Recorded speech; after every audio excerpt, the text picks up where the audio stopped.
remember for years the joke was that if you wanted to make a small fortune in Israel, you needed to arrive with a big fortune. And you know, it was very much of a statist economy. The kibbutz was sort of the model.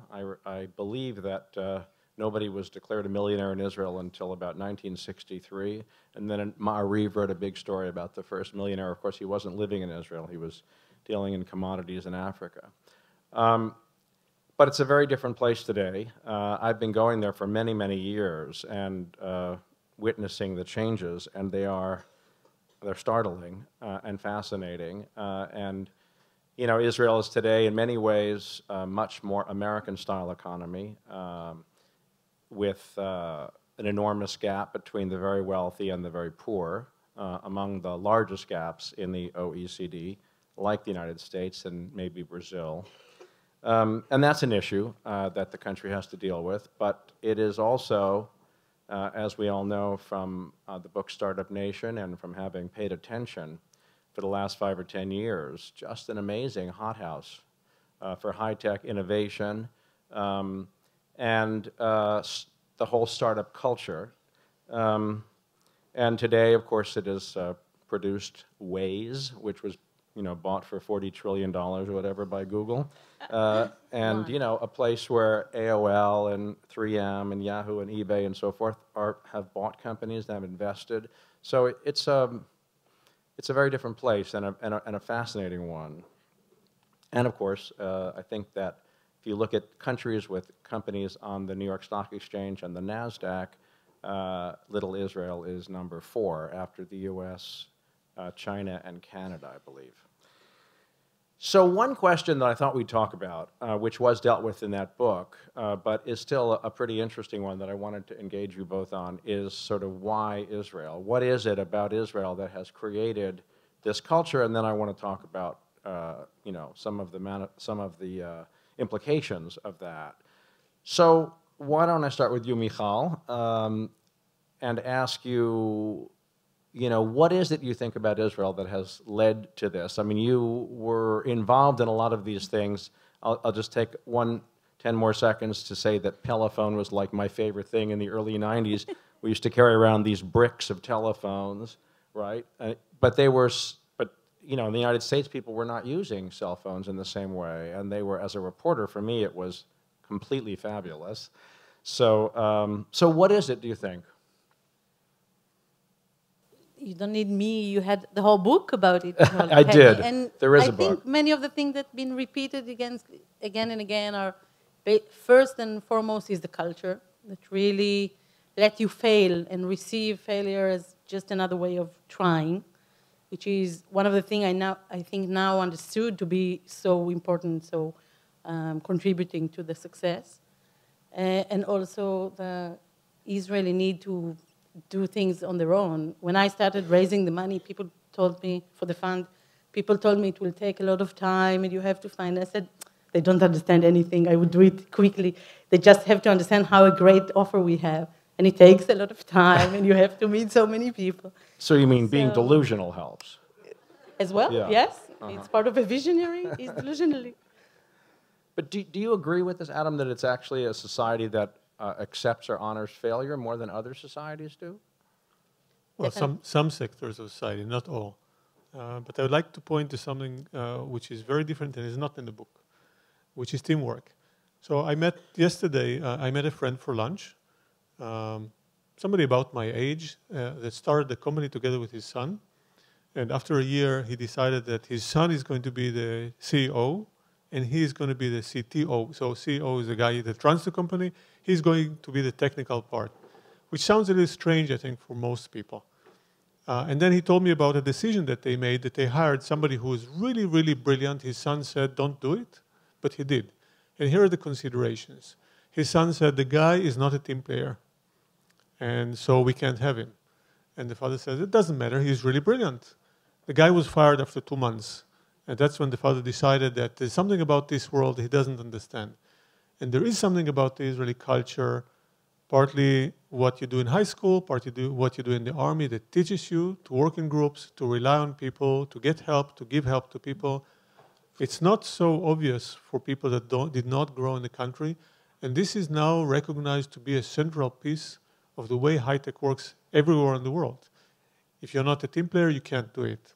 And the reason is very simple. There's so much to do, and the rate is so fast that the old ways of sitting down, and engineers sitting down with a piece of paper and pencil and thinking very hard for a month to solve a problem, if you think for a month, somebody did it before you.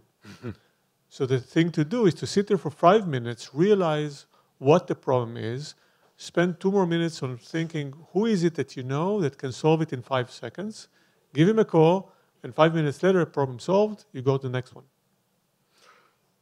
And you're arguing that this ability to do it quickly, spontaneously, without that kind of structure is somehow Israeli? Yeah, so that's something that appears in the book in a sort of a slightly humorous way.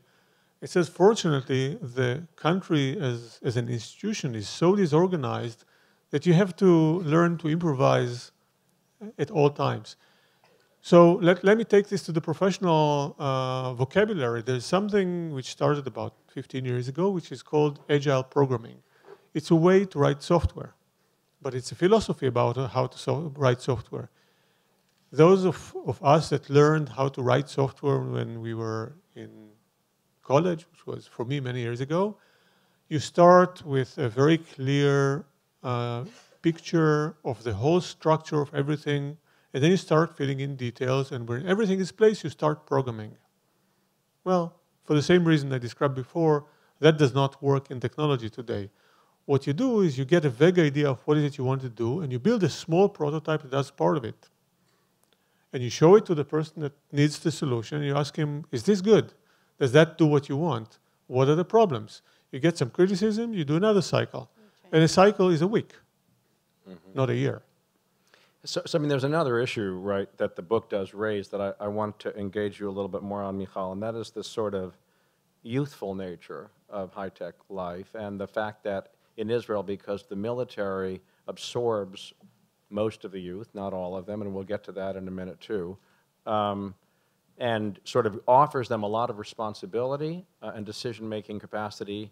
You know, it's always kind of awe-inspiring to see 19-year-olds with a lot of power. It scares the hell out of me. But on the other hand, it does, you know, it does create something. So do you think that there is something about that? And as you look at the, you know, the challenges of pursuing high-tech culture, how do you, what is the role of youth in it, do you think? I think to an extent, this is of course true. The fact that people so young get such responsibility and such a very distinct, you know, role and so much on their shoulders. But on the other hand, as you say, to take it to the challenges, I think this is one of the things that already did its part, and now it actually blocks the next step of the high-tech, the Israeli high-tech, as I see it, because just as you say, many of the companies that we already have, or many of the base for the high-tech was, it came from the army, came from their development, or even the spirit. But now it excludes other part of the Israeli people to take part in it, like the women that are opposed to what might be believed here, do the same military service, but also doesn't get to the same places in the special intelligence unit. They're represented in very low numbers as well. So I think this is one of the challenges, to take this and to broaden its effect to all of the Israeli... But so is it a challenge because you think that the technology sector is suffering, or because you think the society is suffering? Both. And I think it's been proven that when you do have women, and you have diversity, when you have women, when you have different sectors involved, you get better business results, better performance in... And when Adam was talking about here about group working together as a group, all tests shows that when you have women on board, you have better results intellectually or whatever. But I mean, women do, you would have thought that of all the places, Israel would be a place where women would rise into high-tech sector, because so many of them are in the H200 unit and in the intelligent, they're not? Not really. In the H200 unit, for example, in the technical part of it, there's less than 10% women. Mm-hmm. just as you find But there are a lot later of women as- in the intelligence units, are there yes, but in many different Right. roles. But do you, I mean, I know since I want to stay with this women question for a minute, since this is the focus of your fund and your interest right now, why do you think there is such a problem of getting women into these systems? In that sense, Israel is not very different from the whole That's of right. the Western world because the numbers are very alike here in the States. Right. There are less than 20% of the students in the STEM studies that are women, and it's actually even declined in the last few years, the numbers, the percentage at least, is declining. I think that women, as Adam was talking about the change in education, don't find themselves in this place actually.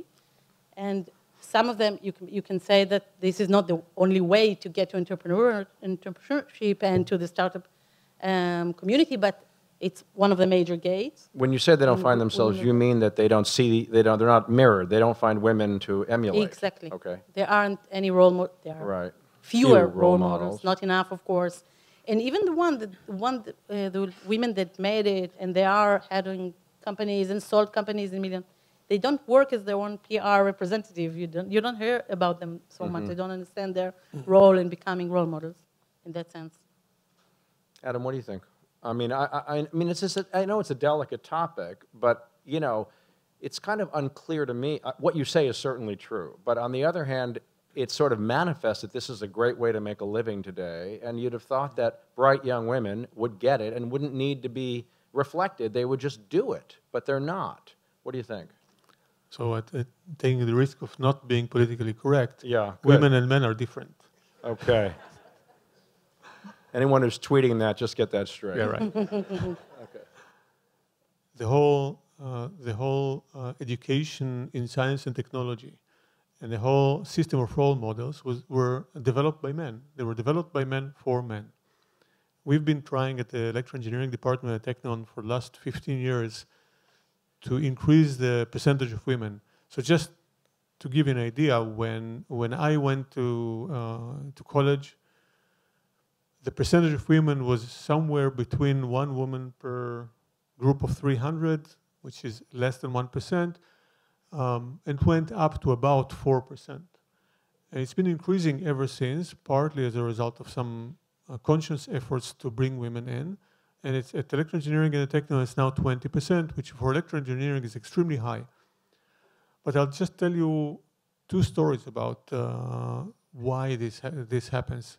The first one, you find that many teachers, mathematics teachers in high school, tell different stories to the female students and to the male students. They tell the male student, you can do it, you can study mathematics at the highest possible level, and they tell the females, you should study biology. And this is part of the message they get from society around them, which I think is very bad for them. The second story has to do with role models. So we still bring something like 300 high school female students to come to our department and see what we're about. And at some point we give them a questionnaire. And one of the questions is, what do you think a graduate of electrical engineering does once he or she graduates from this department? And 70% of the answers when they arrive say, work for the utility company.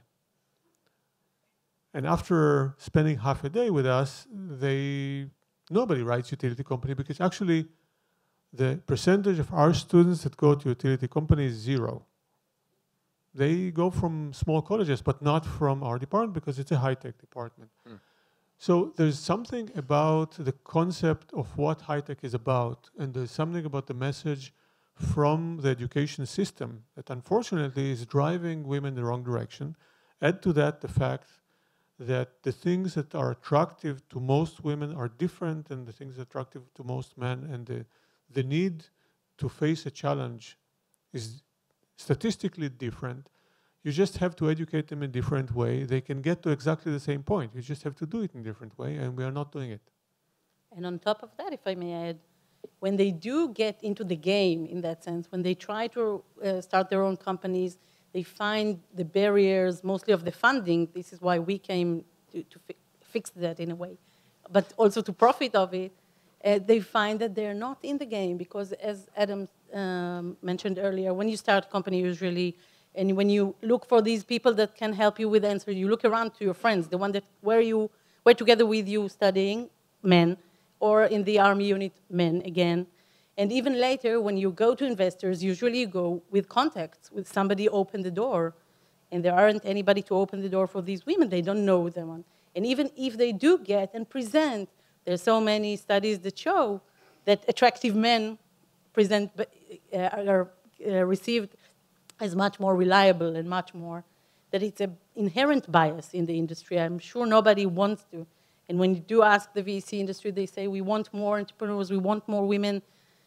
There aren't any. But when you look around, of course, you see them, and they find these barriers very hard to jump through, actually. You were talking, Adam, about need to make changes in the education system in order to bring women to these positions.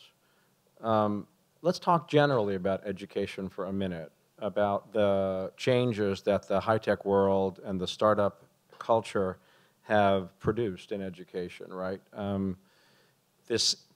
Talked for a few minutes about this question of how a person of, let's say, our age is supposed to be training people in technology that is natural to them and that is more foreign to us, so that the relationship teacher and student becomes challenged in a new way. So if you forgive me, this is going to be a slightly longer answer than you expected. That's just but but we'll I cut think you off if necessary. This is exactly what the Jacobs Institute is about. It's about realizing that the models that we've used for hundreds of years, and actually I've seen a wonderful picture of a lecturer at the university from, I don't know, very, very old picture. And you see this auditorium, and there's a guy on the podium writing something on something. It looks like a board, and people are taking notes, and there's a guy at the end that's fast asleep. So really nothing changed in that concept, that there is somebody that knows much more than you and is going to give you knowledge. And we started thinking about this. The idea that the role of the teacher is to give you knowledge does not work anymore, and here's why. So let's look at what happens to revolutions that changed our life. As you probably know, 1850, roughly, the Industrial Revolution changed everybody's life very seriously. But it actually took about 70 years until it got full effect. The next big revolution was computers. That was 1950. So it was 100 years later, and it also took a long time if you think of the fact that in 1950, people that made computers said that the number of computers that the world needs is roughly between 3 and 5. Well, I have 5, right? But that was the leader of IBM. That was the concept. That revolution did not take 100 years. By the 80s, personal computers were coming out. So people understood that the world is really different. It was like 40 years. And then there was internet, it was 1990. And now we have these social networks and Google and everything. So do an experiment, pick a young person, a child, teenager, or somebody in his 20s, and ask the following question. Is it possible to have a world without Facebook, Google, smartphone? Well, the answer is obvious. They can't imagine how the world would look like that. So think of the role model of the teacher that comes to class with a smartphone and turns to a 7-year-old and says, I can't figure this out. Can you help me? So the role model is broken. The concept that there is knowledge, I'm not talking about literature. I'm not even talking about physics. These are basic sciences. They don't change very fast. There's a lot of fundamentals to teach. But it's about technology. The notion that somebody is going to sit there and teach the young people technology cannot work. Because by the time the person is through school, technology has changed on him, and he did not grow up with the technology. He doesn't understand it really well as the 7-year-olds do. So we need something really, really fundamentally different. You need to teach the basics, and you need to let people play with contemporary technology. Learn by doing, because you cannot teach them. You're not in a position to teach them. You can send them to places on the internet where they can get raw data. That's very easy. You help them develop tools to realize what is true and what is just garbage, because the internet is full of things which have no value whatsoever. So you have to know how to learn on your own. And that's the role of a teacher. Teach basics and teach you how to learn on your own from data that exists and by doing. So Jacobs Institute is about learning by doing. It's about learning how to learn. It's about getting information from different places and putting them into a coherent picture to solve the problem that you find interesting. And it's about a curriculum that is not defined by departments, which is something universities like and ministries of education like. There's physics branch, there's a chemistry branch. We don't have departments. We have a mission. We want to teach you how to work in the domain of healthier life. So you have to learn something from physiology, something from the law about the regulations, something from operations of hospitals, something from information systems. There's one body of knowledge with one vision that you have to follow. And how that scales into high school and elementary school, some scale, some things do, some things don't. But the most important thing is, if you get to a position where kids learn how to learn and kids learn that learning is fun, everything would follow. That was fascinating. But I mean, of course, you deal with adults, right? So it seemed, and they've already had a whole series of building blocks. So you just said at the end how it scales back toward the younger ages is far from clear. Is it clear at all? I mean, do you have some sense of what it means for fourth grade teachers? Yes. So one of the missions of Cornell Tech, so let me give you just 2 words of background. In 2011, Bloomberg decided that he needs to revitalize the high-tech scene of New York. And he asked for universities to tell him how, which, by the way, is a very smart move. He didn't say, I want a university that does this and that. He asked universities, why don't you think about it and tell me what you think? How do we do that? And he approached about 16 universities, including a Technion, including Cornell. And he received 16 different answers, and then his team wrote a request for a proposal. The proposal included a part which is, it has to influence education, K-12, as well as higher education in the city of New York. And as a result, I find myself thinking about that, although that was not in my plans a year ago. But we have a team actually at Cornell Tech of people who think about this. And what I told you is a result of this reasoning. And we are thinking about ways of doing this. I think the key point is to get the kids engaged. Mm-hmm. And if you want to get them engaged, again, let me give you an example. If one of your kids studies electronics, usually in high school, maybe in middle school, one of the first experiments they do is with something which is called a 7-segment. 7-segment is a little piece, comes in different sizes. It has 7 straight lines that basically make the shape of 8. So you have one at the top, one at the bottom, 4 at the side, 1 in the middle. And by lighting up different segments, you can describe all digits. And that's a very basic building block of any display that conveys information. You can also use it to write letters and so on. And I'm sure everybody here knows what this is, except that if you talk to a kid about it and he says, what's the point? I have a screen on my phone and it displays everything. It doesn't have 7 segments in it. It's completely different technology. So why should I do an experiment on something that has been dead before I was born? If you don't get kids interested, if you don't show them that what you're doing is relevant and interesting and challenging, then they classify this as the boring stuff that they were told that they have to do because they're good kids, so they do it. But it's not going to get them to wake up in the morning and say, I want to go to school and learn something new. And if they don't do that, you find several years later, you find them in college, sitting in class, with a basic attitude that this is a boring place, that my parents are paying a lot of money for me to sit in, and just the important thing is to get to the end of classes so I can go have beer with my friends and do the other activities which became the centerpiece of college.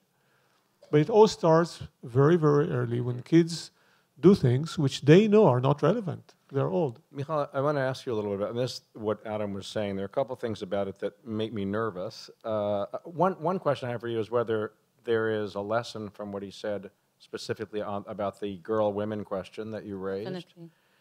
But the second thing I wouldn't mind hearing from you about as well is that,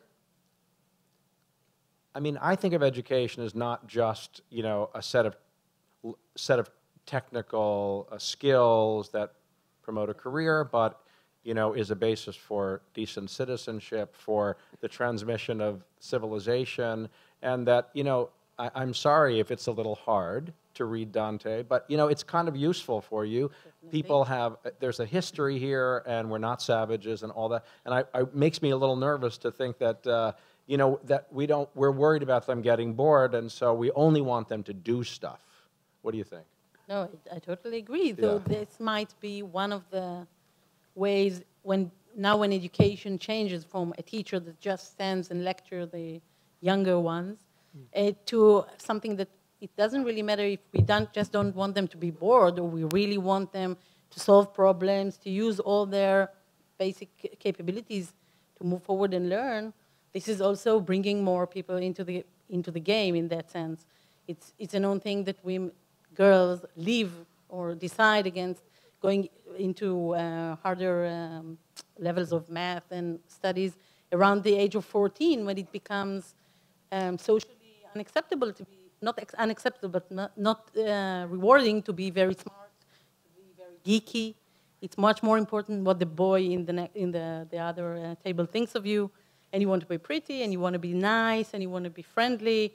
So this is also a way that we see that can change, actually, and open the game to more people to be in, mostly women, mostly Arabs in Israel, Arabs and others that are excluded from this environment now.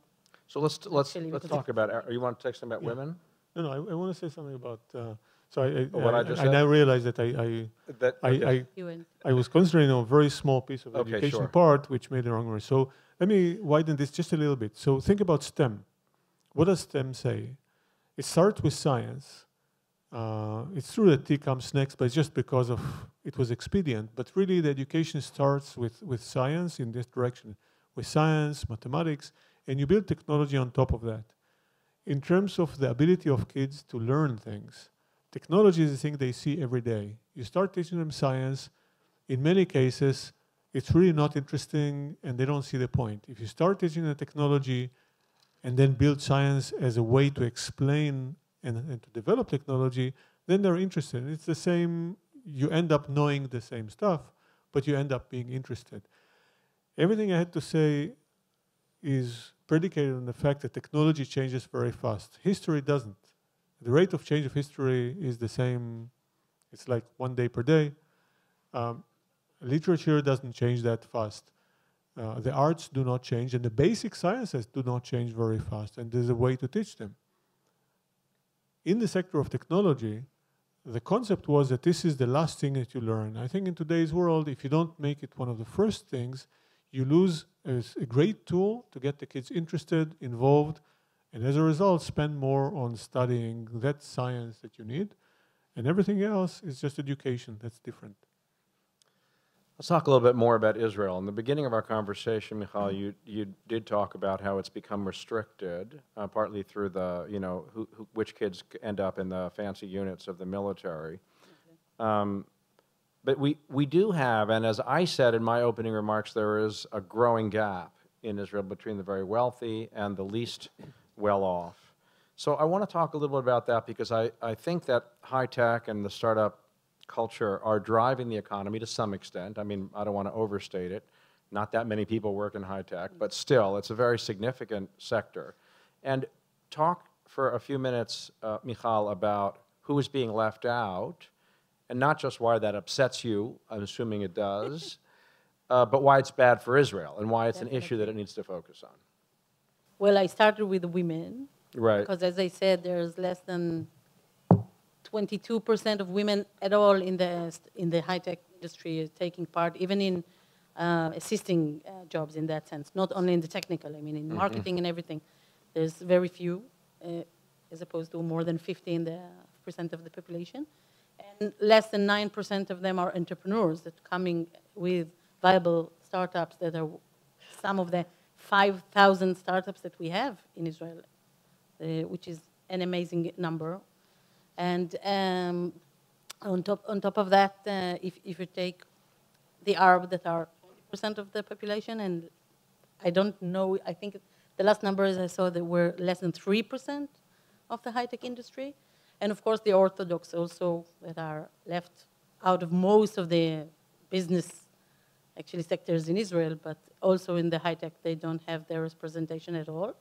And as I said, and as you said, of course, the fact that it upset me because I want to see Israel as a much more equal state and much more inclusive, it's one thing, but it's bad also for the business results because, as I mentioned before, diversity is what really helps and contribute to many of these. And also because I want the country to be sustainable in that sense, to keep it forward. It can probably be just belong to the very few, such as much. And you want to broaden also its effect on the kids that study science and everything, and also to have more people enjoying the fruits of the startup nation, because you wanted to have to be much more sustainability. When I was a reporter there in 2011, that was when the big social protest movement exploded into the streets.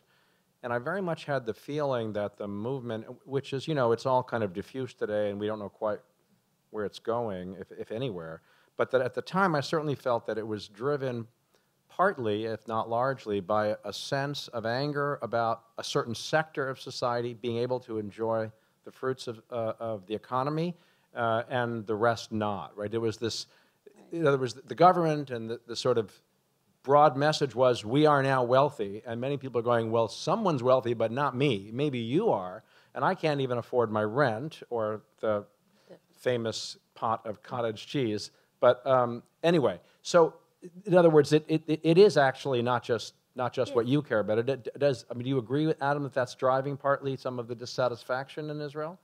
Yes, yes, but I think there are several different effects to take into consideration. First of all, it's a universal truth, not only in Israel, that the high-tech sector is driving salaries up. Yes. And the reason is that the effect of talent is huge. People compete for the talent. If you're not talented and you're in high-tech sector, you're out of luck because you're not going to find a job.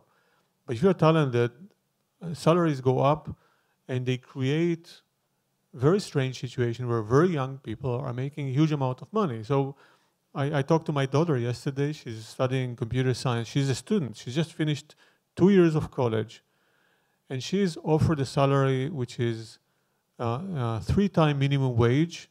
Secretaries get minimum wage, maybe a little bit above that. So she's going to make about 3 times as much as the average person that works at Technion in a job which is not technology related, which really distorts the whole way we're used to things developing in time. I think the anger of that movement was not at that sector, because I don't think people appreciate what is happening over there.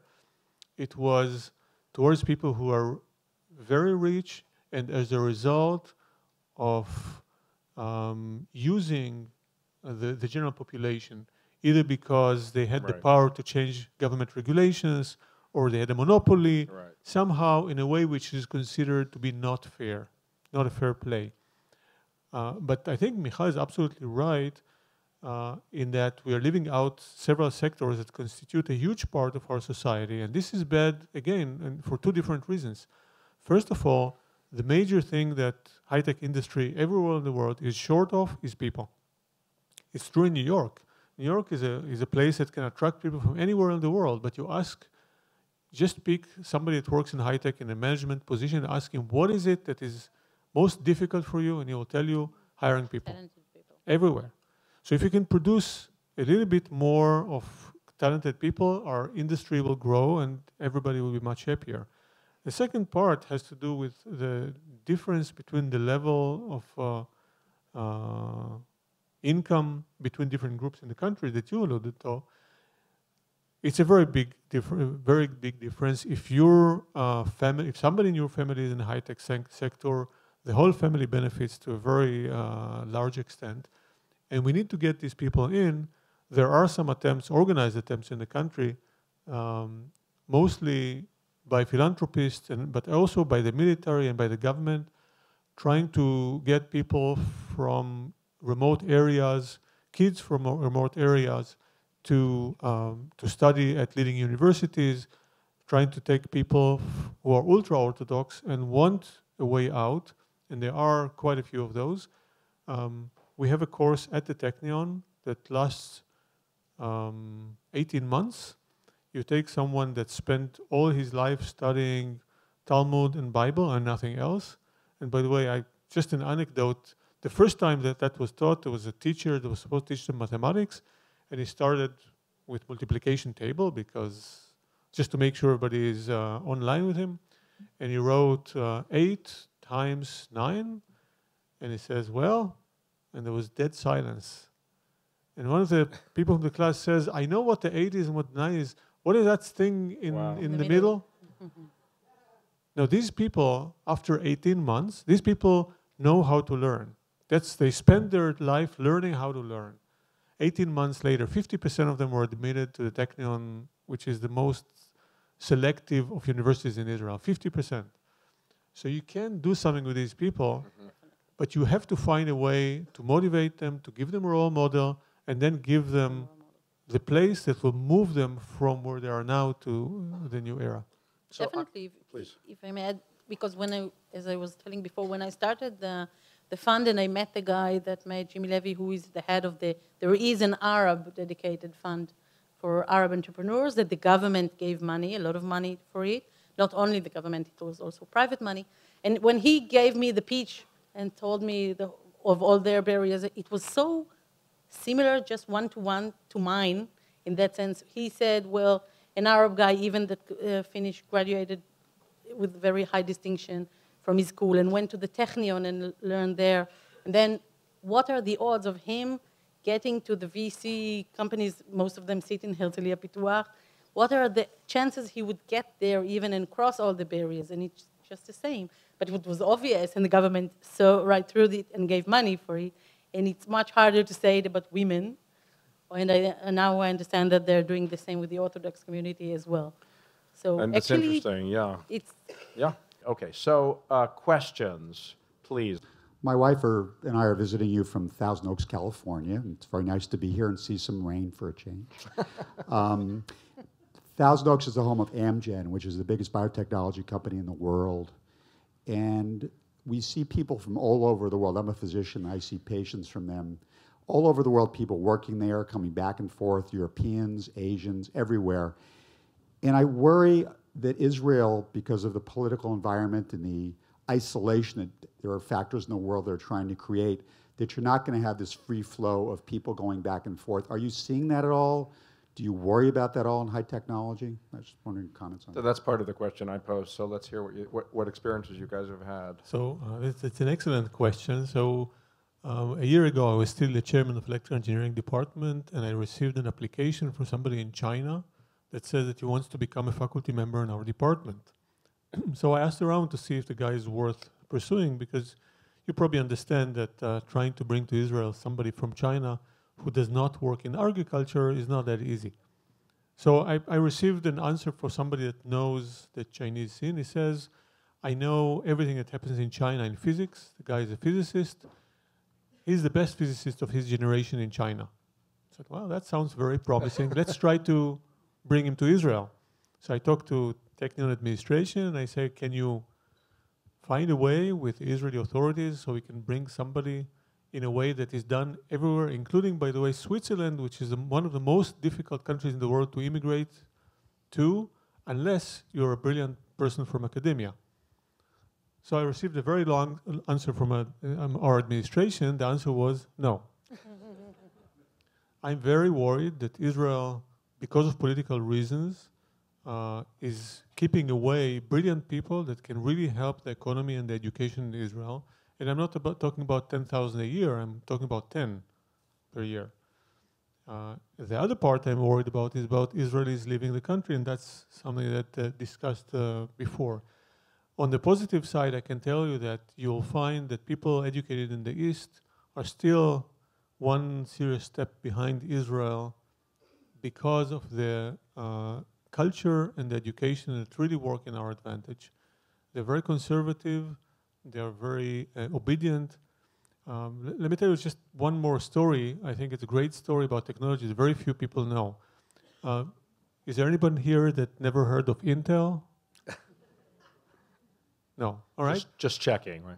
Just checking. Yeah. So let me tell you a little story that was a decisive point in the history of Intel. And that was when Intel management decided to abandon their line of processors and build something with completely different technology. That was about 25 years ago. They made the decision, and two guys from Israel, their names is Dadi Perlmutter and Uri Weiser, two engineers, wrote a letter to Intel management saying, "You're really stupid." That was not accepted very well. So they bought a ticket and they flew to the United States and sat at the door of the chairman of the board until he agreed to let them in. And they spent an hour and a half with him, after which they changed their decision. And this is the reason you know about Intel. Because had they followed their original decision, there would be no Intel today. And this is something that you'll not find anyone in China, Korea, or any of the other countries do. You get an order from your CEO, you execute. And this is one of the biggest steps we had ahead of everybody else. Michal, I'd like you to address these questions a little bit too, if you don't mind. Both the problem of bringing talent to Israel, which is interesting, and also losing talent. I was actually thinking about bringing money into Israel because, Not only that. No, because now most of the money coming into the high-tech industry is foreign. In the last quarter, which was a record-breaking quarter into money raising in Israel, only 16% came of Israeli funds. All the rest were. And the Chinese are very big into pouring money into Israeli technology now and buying it. And the Russians also started, and the Japanese. So there is a lot of interest in coming into Israel in that sense, maybe not allowing their brains come to ours, but we take all the money that we can get, of course. And also, this is also the way later for companies like the one that bought Vibil, also for almost $1 billion, which is also, and a Korean one, as I remember, and taking all the technology and people over, exporting the Israeli technology and knowledge. So it's not that clear-cut that we are, in the trouble in that sense. We are importing it and expanding our influence there. We've kind of talked about that problem. I mean, how concerned are you about the brain drain? It's a legitimate concern, but it's not out of control at the moment, is it? Well, I think the number of Israelis that come over here with the intention of staying 2, 3, 5 years and never come back is quite large. It's if you look, for example, in academia, if you look at the percentage of the Israeli academic people in universities that are in the United States, I don't remember the number exactly, but they are certainly over 20%.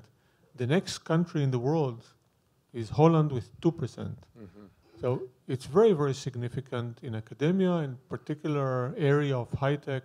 The numbers are certainly significant. I don't think it's a danger to the existence of Israel, but I don't think it's a good thing for Israel. One thing I wanted to ask you is the desire not to allow foreigners to take those jobs.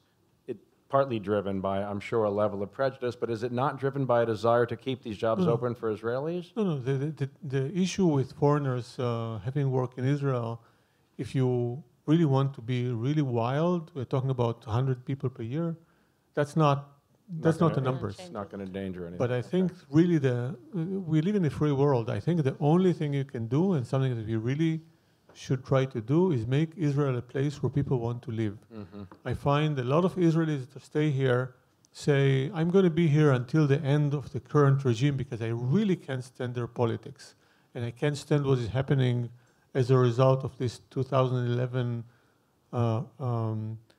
attempt by people to speak up that basically everybody made sure that nothing comes out of it.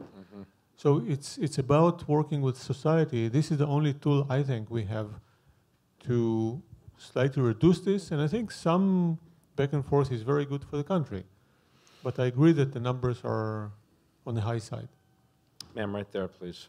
Hi, Adam. Thank you. You talked about differences between regional technology, and I would love to have you guys talk a little bit more about what are some of the trends you're seeing in technology in Israel. Are there certain areas where there's a deep expertise, either because of the training in the army or because of educational programs? So that, I think, would be really of interest in terms of where you're seeing the investment opportunities and where is the real innovation happening. You want to start, Michal? Gladly. Definitely, I think more of the trend that we see as trends are, it's more of a branding thing. I think that in Israel you get to see so much technology and so much ideas and innovation in so many fields. It's amazing. Specifically, I see more, there is the talk of the cybersecurity, which is such a strong trend, but also a real need that is rising all over the world now in so many industries. So, and it gets some of the answers from the Israeli technology, definitely. Also the education, as I remind before, the ed tech, which is also a very strong trend now. You see so many happening in that field. Coming in Israel, not only, but a lot of it coming from Israel. And also, of course, Israel is very strong in the biotech field as well, which is that I think that some of the barriers that are inherent in the size of Israel, in the sense that it's not a big market, no matter what you do, really can't create the next WhatsApp in that sense. There are many companies in the e-commerce, in the mobile, in the internet arena, but they only come to the point that when they have to come to the US or other international markets really to be shown or succeed. So it's basically those capabilities. Any other thoughts, Adam? Well, so one thought is, from a point of view of an investor, I would actually argue that it's not the right question to ask, and here's why. I think one thing which is really interesting about Israel, that even in areas that Israel cannot educate, technological areas, Israel cannot give a very good education, the industry is still innovating and doing very well. And I think the point is that education in Israel is such that people know how to learn on their own. If they want to branch to something that they did not learn in school, they'll do it on their own. So you probably want to catch people that do something which is different and innovative and look at the team. Whether there's strength in Israel or not, I think this is a secondary consideration. Now, that being said, there are some areas in which Israel is clearly the leader. So if you look at Kinect, I don't know if you know, the time Kinect became so popular, there were two competing products. One was developed in Israel and became the Kinect and the leader, and the other one was developed in Israel. It was the top two in the world. And it happens in quite a few areas that Israel is very, very strong in. But ICQ was developed in Israel not because of any particular expertise, it's because some people had the brilliant ideas and they were able to execute. Israel is very strong in medical devices over a very wide spectrum of issues. Israel is a leader, and here's a very good example. Israel is a leader in computer storage, with a lot of companies coming from Israelis and from Israeli companies. But if you look at the Israeli education in academia, there aren't very many people who do storage. So it's not because of what they learn, and it's not because of academia. It's because of the basics that they've learned and because of their ability to innovate. And if I the need. I want to ask a question I didn't get to ask before, so I'm going to interrupt the audience question, and I want to ask both of you about Israeli Arabs or Palestinians who are Israeli citizens, because I think it's such an important part. That's 20% of the population. I've read recently that 17% of the students at the Technion are Palestinians who are Israeli citizens, which is extremely encouraging. On the other hand, the 3% figure that you gave for their participation in the tech sector is discouraging. So maybe you could talk a little bit about what future there is and what challenges there are, because clearly it's enormously important for the society's cohesion, and it's not yet there. So I think the problem, this is really a political problem, because the problem starts at a very early age. What happens to a child when he grows determines whether he's going to succeed or not. There's just no way around it. It's almost impossible to take someone that spent 12 years in a very bad education system and get him to be a successful person through college and beyond. I see some really brilliant Arab students in our department, and I even had one of them come to me in the middle of the first year and saying he wants to switch to medicine because in Israel, because of all these people from the army that know each other, he was worried that he will not get a job as an engineer. And I had a very long argument with him, and in the end, I found the following solution. I wrote for him an agreement that says that if he graduates from our department and does not find a job within a week, I'm going to pay his salary. And that convinced him. And he became a very high-ranking person in Israeli high-tech. So you find some really brilliant people from several very, very good schools in the Arab sector. But most of the people we get, and there are close to 20% in our department, they are Arabs. They are accepted. A very large fraction of them is not going to find a good job because they just don't have the ability to learn. They're not good enough with the language. They don't know English well enough. They don't know how to learn. Their basics are not good enough. And this is a very serious problem that has to be dealt with at the level of kindergarten and elementary school before anything else. Those are good points. Michal, anything on that? As I think Adam described the problem very well. If everything starts very early at the basic discrimination of the education system there in the Arab cities and villages, and even later, even the ones that are successful, that went through all of these difficult barriers and came and finished the Technion with distinction, will have much more. This student that you mentioned is probably one of the fewest. Many of them will then work as Q&A checkers or take lesser paying and lesser considered jobs just to make ends meet, but they are encountering the same barriers. And this is something that should be addressed nationally, I think, and by the government, definitely. Not only us. So does that mean that the 17%, if that's the right number, at the Technion are beneficiaries of a kind of affirmative action? That is to say that what we would call affirmative action in the United States, which is, positive discrimination, that they've gotten in a way that a Jewish student wouldn't get in? Well, this is too complicated to go to right now. But let me answer simple it in a yes different would do way. it, No, it's really complicated. The point is that if you look at the distribution of how well they will do in college, at the end of their college, their achievement within the university, you'll find that there is a very small number of them that are really brilliant and they'll do extremely well. Sure. But then if you compare them to the other students, then tend to be much weaker. And because of what I described in the tech sector, because of the hunger for real talent, these people don't find good jobs.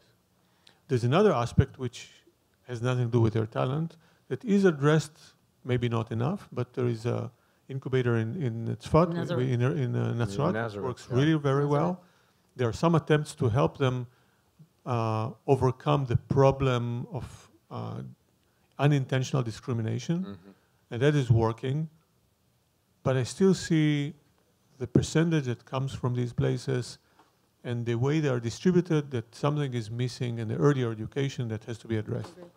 And I think it's one of the challenges that Israel is missing hugely, at least to my view, because we could have been the center of the Arab world in that sense, because when you do find great entrepreneurs, Arabs, they have a huge market. They can address all the Arab countries, and they're being accepted very well. There is an amazing woman entrepreneur from Nazareth that founded this diet support system, but an online one, and she's doing amazingly in all of the Arab countries, because we could have been actually the center for the region. Not mentioning the political implication it can bring, it could have also, help us financially, help us in any way you can, and also combine the culture, the non-Arab and Arab culture in Israel. Okay, back to you guys. The question was how to explain the higher percentage in participation in medical schools of Israeli Arabs than in the technology sector, given how competitive it is in medical schools. So if you look at the correlation between the abilities of people that enter medical school and what they have on record as the measure that decides whether they're accepted or not, you'll find that it differs greatly between the Jewish sector and the Arab sector. And you get more Arab people admitted because of this completely artificial feature. Medical schools are extremely competitive. They look at your grades from high school. They look at some other measures. And unfortunately, these measures are not precise and they're biased. This is one reason. The second reason is that a lot of Arab people go, especially the brilliant ones, go in that direction because the same reason that I told you about a little while ago. They're worried that they'll find it difficult in the high-tech sector because most of the networks have people that they know each other from the military or other circles. So it's just they're worried, so they go into medicine. And the third component is, I think, very important, and it is the status of a doctor in the community. And if you look at why people choose to study one thing or another, this is a very, very large component. So a lot of Arabs really want to become medical doctors. I can tell you that I notice this when I go to visit a doctor. The percentage of Arab is very high. And I'm actually very happy with that because they do very well. They do their job very well. They're very proud of their job, which is very important.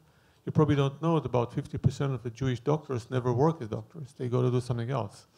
That does not happen to people in the Arab sector. Fabulous panelists, both Michal and Adam. Thank you very much. Thank you, everybody. We would be pleased to send a complimentary DVD of this program to anyone who wishes to support Shalom TV with a tax-deductible gift of $36, double chai or more, to the nonprofit organization Jewish Education in Media.